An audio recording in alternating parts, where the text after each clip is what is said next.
You ever wondered what happened to these brothers? They came to this country, their parents wanted to pursue the American dream like so many immigrants who come here, and then something went very bad. They started out straight A students, they started out very promising, very social, very well liked, and then kaplooey.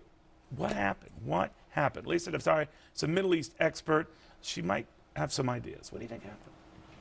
We don't know what happened, but this is a wake-up call. Just like in the aftermath of 9/11, we thought that our airports and our airlines and our skies are vulnerable. Now we finally have a wake-up call. This is something that counterterrorism experts have been pointing to for quite a while now, that there is this radicalization on campuses, and not only are the radicalization occurs to the children of immigrants who come here. Well, it could be. There's a number of ways of looking at it, whether the radicalization happens on campus, whether you have... Among whom? Among the students, among the Muslim the Muslim student groups. We have that resent America? Who resent America. We have a lot of the speakers that are not vetted that come speak on college campuses. We have that in the UC system in California.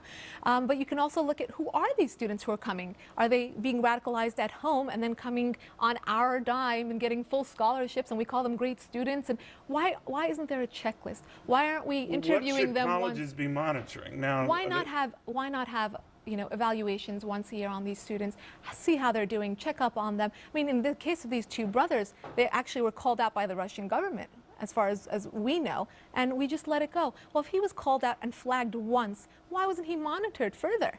And then, or his younger brother. Now, the younger brother looks like every other college kid. In fact, shortly after the bombings, he was hanging out with his soccer team and everything else. He, unlike his brother, was a very good student. Well, what happened? A good student. These kids are young. And you know what we have to realize in the world of counterterrorism? Again, that these influences, whether it was the imam that was influencing them or many other influences, whether it's Hezbollah or the other jihadi groups, they are learning how to pander to the younger generation. They're on social media sites. We'd have the edge being in this country.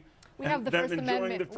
We have the First Amendment, meaning we can monitor YouTube and Twitter and Facebook as much as we'd like. But what could we do? Well, you could have monitored the younger brother's comments and heard that he was getting increasingly agitated. Right, and in the aftermath of what happened, we can look back and say that happened. But once we saw those comments, would we be able to go in and say this is a dangerous case or an at-risk child? We would not be able to. So this is just the tip of the iceberg. This is right. This is the beginning of all the vulnerabilities that we have to know about. No, I defer to your expertise. I just hope you're wrong. I Lisa do too. Daftari, thank you very, very much.